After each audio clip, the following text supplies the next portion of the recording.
You see anything? I came up with recording in progress and asked me to Okay. say okay. I think we're good. All right. We are good to go. Well, yeah. Dave, brother, I appreciate you making some time this morning.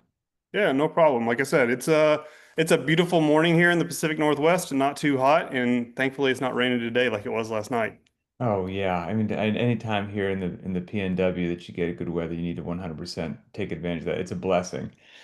You know, I don't remember exactly, obviously through Linchpin, but how we connected. And then it turns out that, I had visited the military base that you are out of here in Washington State. So kind of, let people, and that started our conversation. So let people know, you know, to the best of your ability, what is your role in the military? How long you've been doing it? What are you all about? Yeah, so I've been in the military for just about 22 years. It'll be 22 years next month. I have just under a year left until I retire. Kind of two separate careers that I had. My first part of my time in the Army was really shortly after 9/11. I enlisted. Went to OCS and I was an armor officer for Mm. 10 years. Platoon leader, XO, troop commander. Went to Iraq twice with them.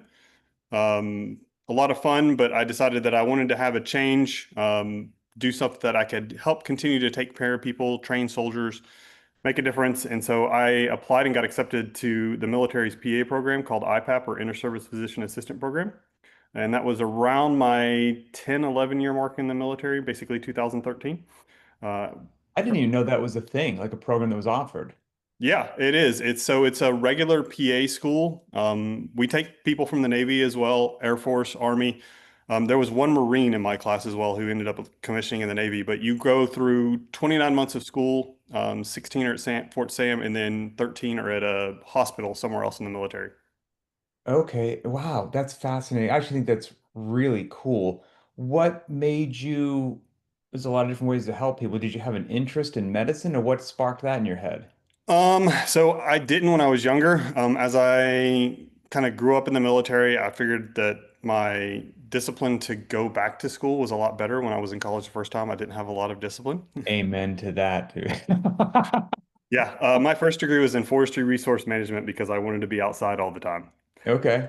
And then as I got into CrossFit, I got more interested in how the body worked. At that time at Fort Hood, I was the co-owner operator of Centurion CrossFit Fort Hood. My friend Don Clarkson and I, we started that together in 2007, ran that until I left Fort Hood with him. And that kind of piqued my interest. My wife was in nursing school, so I learned a lot about Hmm. what she was doing. And then Okay. I was deployed to Iraq. My battalion PA got me interested in it because I was really thinking about going to PT school, and he kind of switched my mind.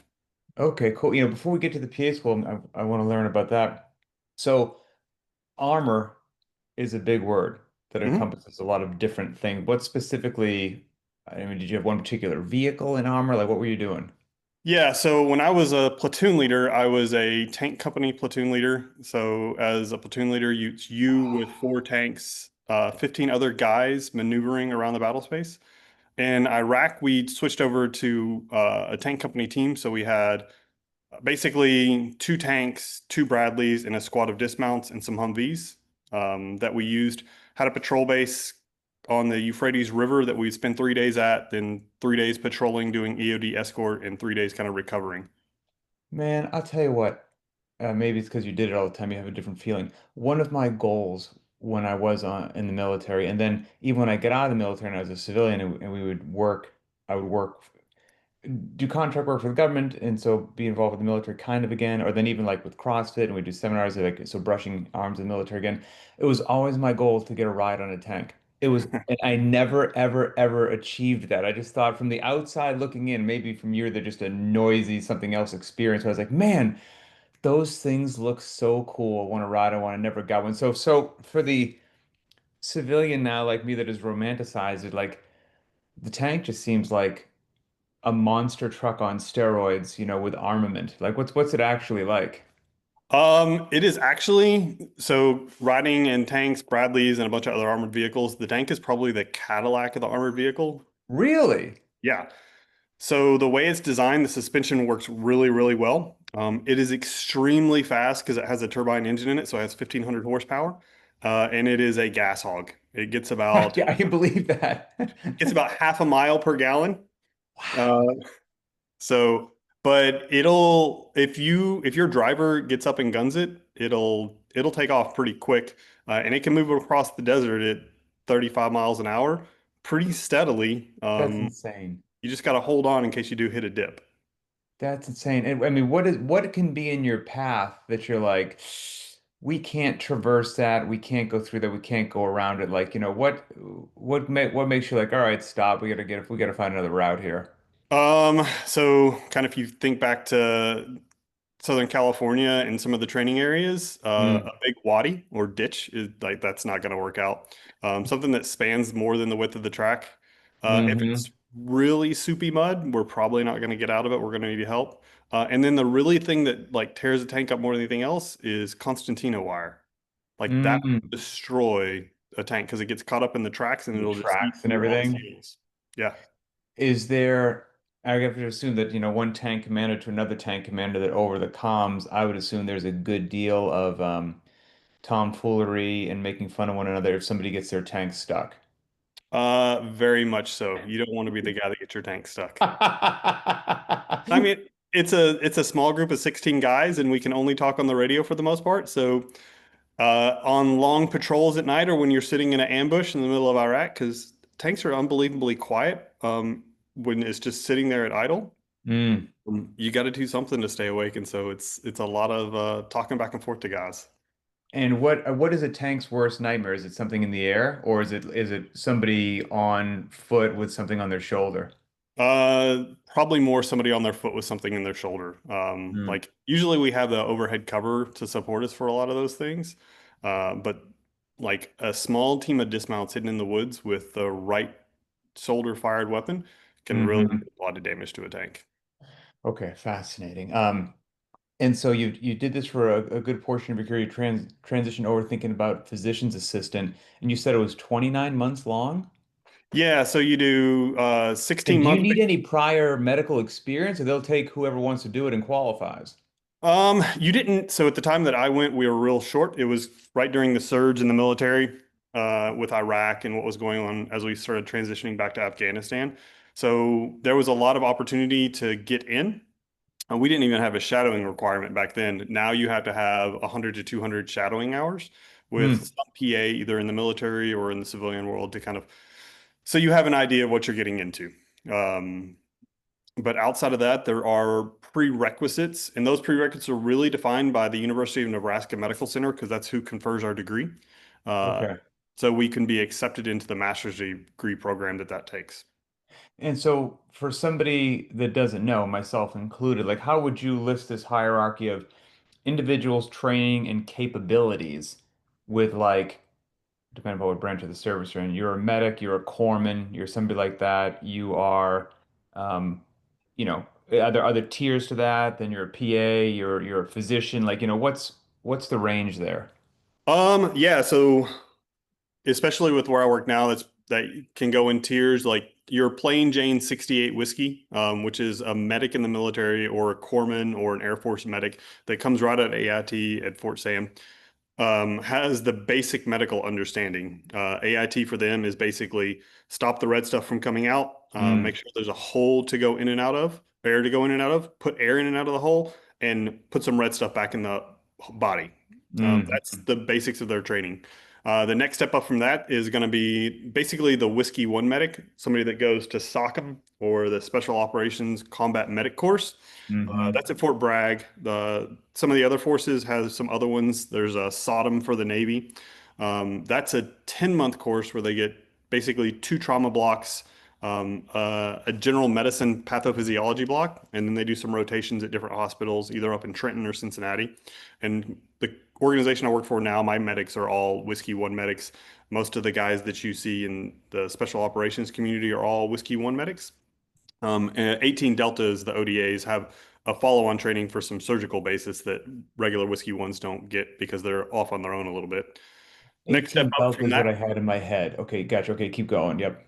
Next step up from that is something we don't have in the Army, but you guys had in the Navy, and that's an IDC, so an independent duty corpsman. Mm-hmm. So that's somebody that can follow independent medical protocols, treat with medications, write prescriptions under a set of protocols that are defined for them by a medical director. The next step up would be, and this is only looking at the provider realm, we're not talking about nurses, would be basically your physician assistant or your nurse practitioner. Most of the time in the civilian world, we're called advanced practice providers. And that education level spans from just graduating school. So my civilian PA where I work now, he has a bachelor's degree. I've Okay. gone all the way to get a doctorate level degree, but most PAs carry a master's degree and most NPs carry a doctorate level degree. And then the next step would be your residency trained physician. Gotcha. Okay. Wow. And so you achieved that. How was that schooling? Was it brutal compared to, I mean, if you're in the military, you're always going to some sort of schooling that is stressing you out of your mind and you're on the chopping block and you got to meet these metrics, but 29 months schooling, highly academic, that's a different beast right there. Yeah, so it's not like what you think of really regular military schooling. You wear a uniform every day, you have to pass a PT test, and you have the same customs and courtesies, but it's basically going to graduate school while you're in uniform. Is that a nice break? It is, but it's a lot of studying. So the Hmm. first 16 months where it's all academic, where you do the didactic portion, we had class typically from 8 to 4:30, 5 o'clock every day, two tests a week. So the first portion of it is 99 to 100 tests in the first 16 months. To pass all the classes you got to pass for that. And you're carrying typically around 23 to 25 credit hours. Were you maybe enjoying it's not the right word, but were you enjoying it or were you like, good grief, what have I gotten myself into? Um, it is when you start that first week, it is very much of what did I get myself into? I enjoyed all the learning that I got to do. The first test we took was biochemistry, uh, as a freshman PA student, and that really like separated the chaff from the wheat. Uh, there are a lot of people that weren't ready for that type of load. And I Mm. think in that first semester, we lost 10, 12 people that dropped out, either didn't want to do that volume or weren't able to keep up with the load that required it. Oh man. So you survive, you make it through, and now what, again, to the best of your ability to communicate it, what does having that occupation look like in the military? What's your day to day? What do you do? Yeah, so that's kind of changed since I've been a PA over the time, but for the most part in the Army, we're a primary care provider for soldiers in an organization. I've been an infantry battalion PA, I've been in a regular Army aviation unit, and now I'm in a special operations aviation unit. But for the most part, I go in, the soldiers in my unit have acute care concerns, what most people know is sick call, come in the morning, get seen, get treated. And then after that, we get routine appointments. It could be for physicals to go to airborne school or SEER school, to become a pilot or some other task, or just I've got this problem and I'm being seen routinely for this orthopedic problem that I had or this metabolic condition that I have, and just Mm. basically taking care of soldiers. The job that I have now also has some operational components to it, so I have to be able to do the tasks my medics do, which means that I do damage control resuscitation, which is basically taking care of somebody that got injured in a trauma scenario and getting them ready for surgery as we pick them up from a location where they got hurt, taking them from the medics that were taking care of them there and getting them to a surgeon. And we do that in the back of a helicopter. So, Mm. Yeah, potentially in the dark.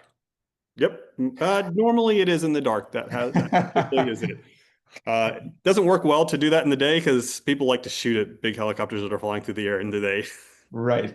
You know, we're not, we won't use any uh names of units or whatnot. And if this is appropriate for me to say, let me know. I'll cut it out. But without mentioning any names, you and I chatted before we started recording, and during my previous occupation in the military, just a story about those those pilots or whatnot that were just so impressive. I remember one time I was just training. We were trained to do like a ship takedown, and of course it's at night, blah blah blah, and the ship's out at sea. And you think of a ship, it's got the superstructure, then it's got the catwalks, the bridgeways out next to the bridge, they're only 3 or 4, maybe 5 feet wide. They get some railings. There's all kinds of, guide wires and just, a ship's a nightmare. for something with rotor blades and whatnot to get close to it at night. And then if you think of a ship at sea, compared to something driving down the road, which is moving in a linear fashion unless it hits a bump, the ship's moving in one direction, but then it's moving up and down because of the ocean, but then it's moving side to side, like listing, it's moving in like every conceivable different direction at the same time at night with these guide wires and these helo pilots are like, all right, hey, you might fast open the back of the ship to like, we'll put you right on the bridgeway, like right next to the bridge. That's where you guys want to go anyway. Like, we'll just dump you right there. That way you don't have to run up the ship. And we're like, we're on comms, like, seriously? Like right there, like on this bridgeway? Like, sure. Sitting on the side of the helo at night, looking to get it to get closer and closer and closer to this ship, and you're like, oh my goodness. And you see the rotors, you see everything else, and the pilots are so amazing because the ship's moving in 28 different directions, the helo's coming in, but then at some point in time, it's like the two synced magnetically, and now they're moving in perfect sequence, like it perfectly synchronized. They matched the movement of the ship perfectly, and then they're inching ever so closer.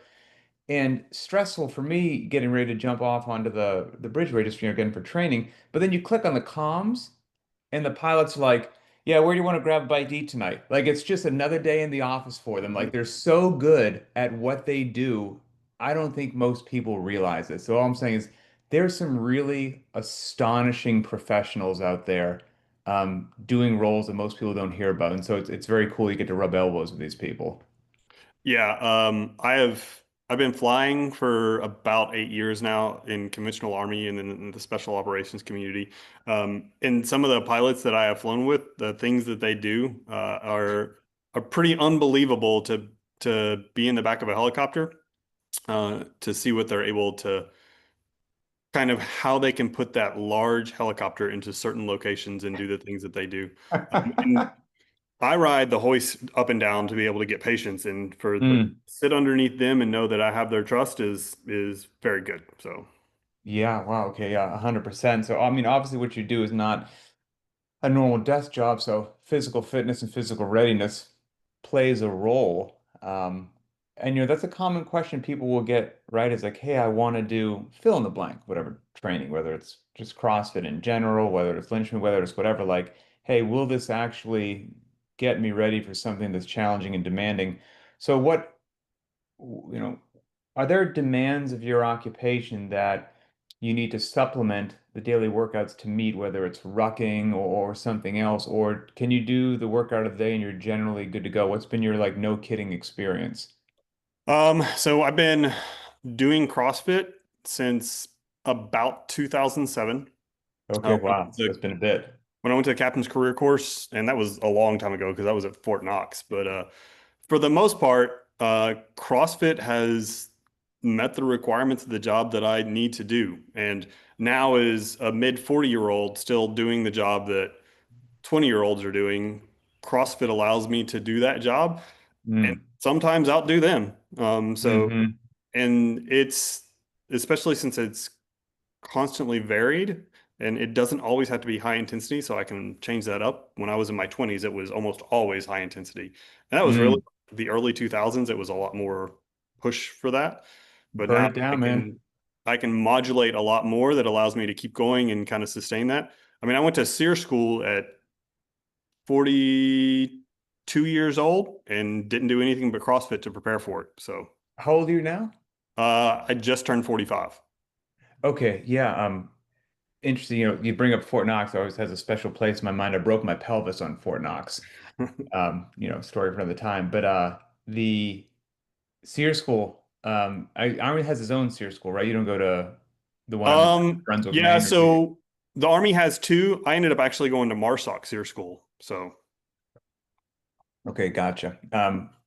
When I went to Sear School, the one I went up in Brunswick, like the pilots go to, it's not run by the special operations community, but it was like one of the most professionally run schools in hindsight. Like it was done extraordinarily well. How was your experience there? um, it kind of goes with what I've been told from most people, but it is probably the best run school, and I learned more than I ever thought I would that I would Mm. never want to go to again. Yeah. Fair enough. So, where do you work out these days? Is it on base? Is it at home? Is it in the garage? So I work out mostly, so still the active duty, so I'm still working on post. We work at one of the airfields kind of up here in the Pacific Northwest to do the job that we do. We travel a lot, so we don't have any customers here, so we do a lot of travel that goes along with it. But because I did a fellowship in emergency medicine at the base that I'm at, which was an 18-month doctoral program through Baylor.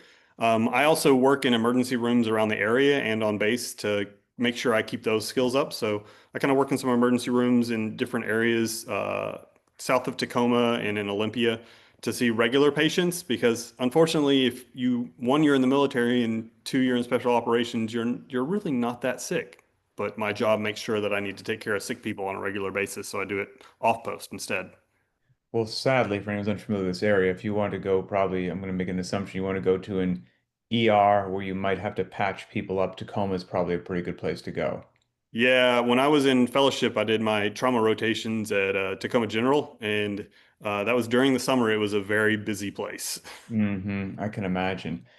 So not to put you on the spot, but the job that you have, it's generally a job that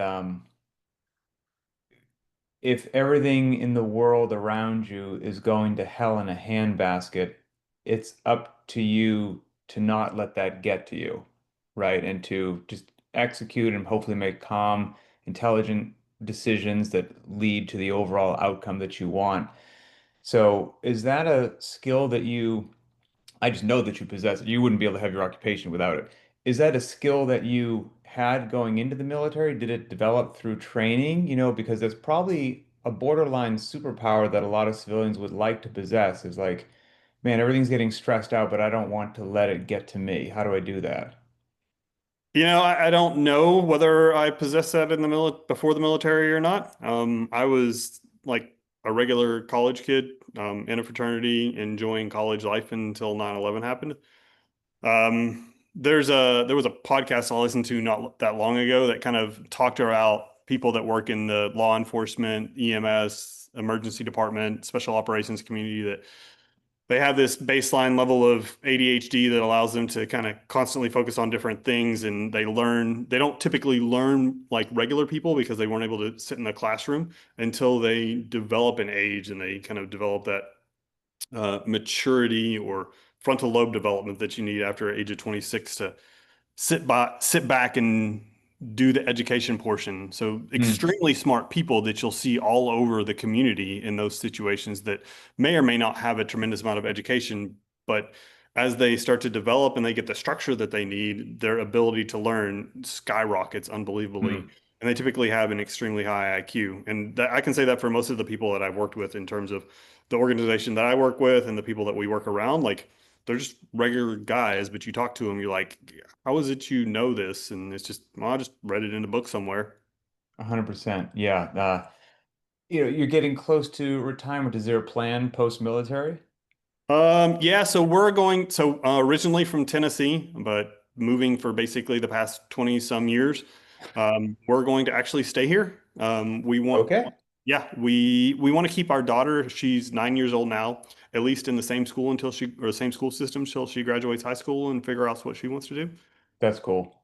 My wife is also in the medical community. She's a nurse practitioner now. She works on post, taking care of dependents and retirees. And then I'll just transition to doing the stuff that I do now is part-time into full-time, and then looking at working for possibly UW teaching as well. Oh, no kidding. Okay, interesting. In the medical department or in something else? Yeah, so UW has a PA program at Tacoma and a couple other campuses, and they're hiring. And so I volunteer for classes there right now and teach some of the classes they have and teach some of their structured clinical exams. Okay, interesting, fascinating. Well, man, I appreciate you giving me a nice chunk of your morning here to kind of get to know a bit about your story and whatnot. It was a very entertaining and cool kind of window into your life. Yeah, thank you. Of course. And I guess any parting thoughts maybe for individuals in the military looking to get back into shape, travel around a lot, there's plenty of excuses to why you're so busy and tired that you just don't want to get in the workout that day, but you've obviously found a way to make it happen. So what would be your advice there? Yeah, and this would probably be something my wife says. So you have to kind of just make it the habit. My wife works out after she sees patients all day, and she comes Mm, home and she'll have a rough day, and she'll be tired. And it's not the fact that she just wants to go back out into the gym. It's become a habit now. So it's one of those things you get used to, and you'll never make a change overnight. It's the daily kind of continued grind or continued work that you do that really makes the difference, that makes you sustainable over the long period of time. Because really, I was doing this early on to get in good shape and feel like I could do something else. And now I do it for health because I want to be able to move when I'm 60. 100%. Well, man, keep doing good stuff. I appreciate you still out there kind of standing on the line for us civilians. Much appreciated, my friend. All right. Well, thank you. Yeah, man, I'll see you online.